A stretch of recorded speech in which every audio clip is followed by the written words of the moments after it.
네, 이번에는 마감 시황 점검해 보겠습니다. 증권팀 김종학 기자가 준비를 하고 있는데요.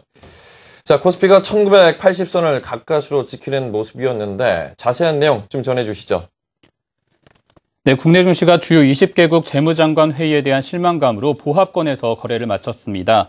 코스피는 지난 금요일보다 0.73포인트, 0.04% 오른 1981.91로 3거래일째 1980선을 맴돌고 있습니다. G20 재무장관 회의가 엔화 약세에 대한 이렇다 할 언급 없이 마무리되자 국내 수출주에 대한 우려로 투자 심리가 위축된 것으로 풀이됩니다.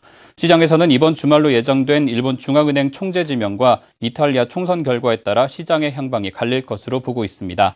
한산한 거래 속에 외국인은 183억 원 순매수로 거래를 마쳤고 기관도 연기금 매수세에 힘입어 364억 원 매수 우위를 기록했습니다.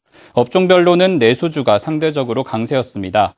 통신업종이 2.2%, 음식료품과 전기가스, 은행업종이 1에서 2%가량 올랐고 수출주가 포진해 있는 운송장비와 기계, 전기전자, 철강금속은 0.2에서 1% 하락했습니다. 시가총액 상위 종목 가운데 삼성전자와 현대차 등도 약세로 마감했습니다. 삼성전자는 0.5%, 현대차와 현대모비스, 기아차는 엔달러 환율 하락 여파로 1에서 2.4% 내렸습니다. 반면 내수업종인 한국전력과 신한지주, KB금융 등은 소폭 상승했습니다. 네, 앞서 보도해드렸듯이 새 정부 내각 인선이 마무리됐는데요. 오늘 코스닥 시장에서도 관련주들이 강세를 보였다고요. 마감 시황 전해주시죠. 네, 새 정부 주요 인선이 발표되면서 박근혜 당선인 관련 테마주 등이 들썩였습니다.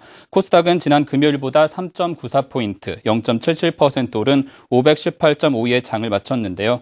키스톤 글로벌과 SBS 미디어 홀딩스 등은 김종훈 미래창조과학부 장관 지명자와 이남기 홍보수석 내정자 관련주로 꼽히며 강세를 보였습니다.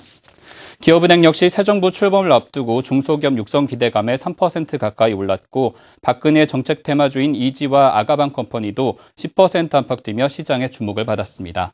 시가총액 상위 종목은 셀트리온과 서울반도체, CJ E&M 등이 1에서 2% 올랐고 다음은 실적 부진 여파로 3거래일째 하락했습니다. 북한이 추가 핵실험을 검토하자 미국 의회가 북한에 대한 금융제재를 강화할 움직임을 보이고 있습니다.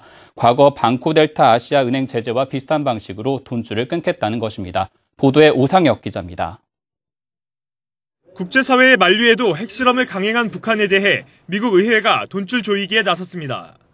현지 외교 소식통에 따르면 미국 하원의 에드로이스 외교위원장은 조만간 북한의 외화 획득을 더 어렵게 하는 법안을 제출할 예정입니다. 한마디로 외화 부족에 시달리는 북한을 국제금융망에서 배제하겠다는 것입니다.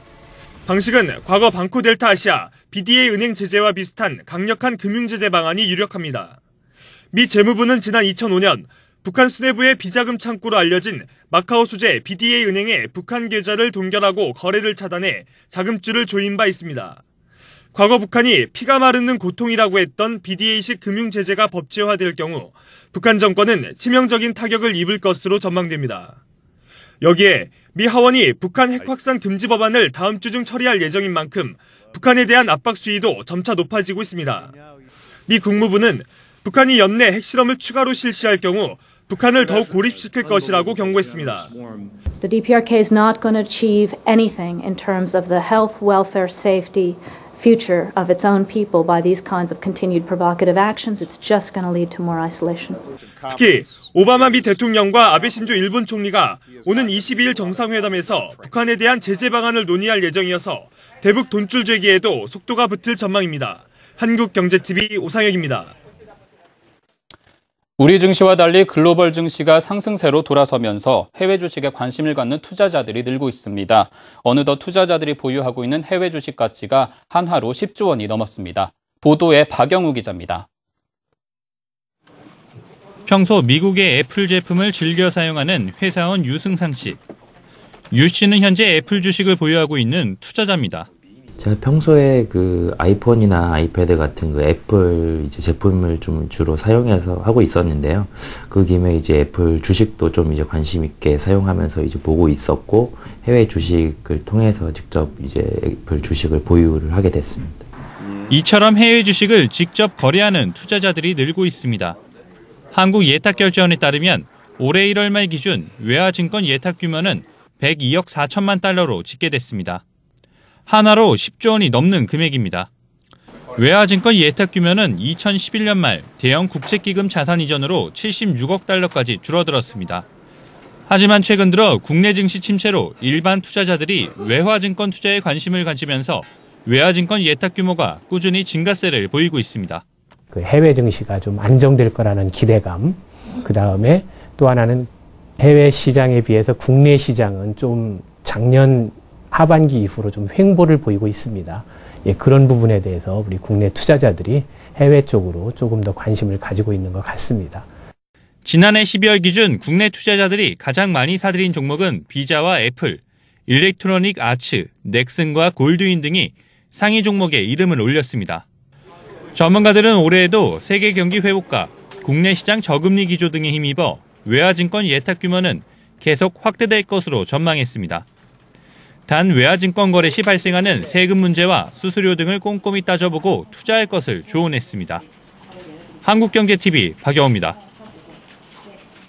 요즘 뚜렷한 주도주가 없는 횡보장세에서 외국인과 기관의 동반 매수에 힘을 얻고 있는 업종들이 있습니다. 주식시장에서 돈이 몰리는 업종과 종목, 어예진 기자가 알아봤습니다. 대내외 요인에도 불구하고 코스피가 외국인과 기관의 동반 매수에 꿋꿋하게 1980선 주변을 지키는 모습입니다.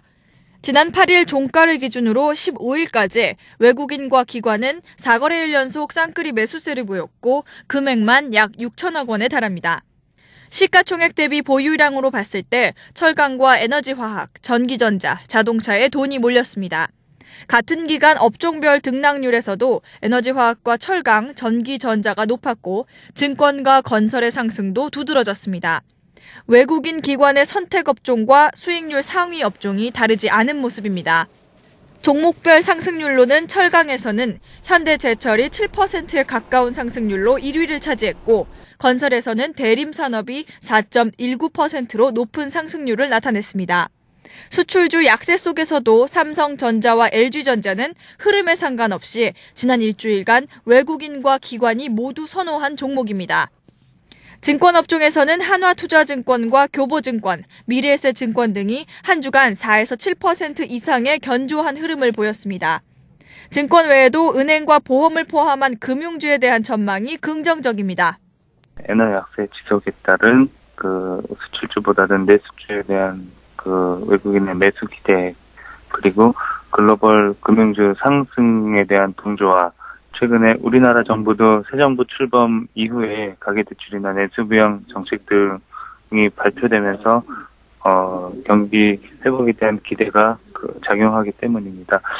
전문가들은 G20 회의 이후 엔화 약세에 힘이 실리면서 금융과 음식료를 비롯한 내수주에 관심을 지속할 필요가 있다고 조언합니다.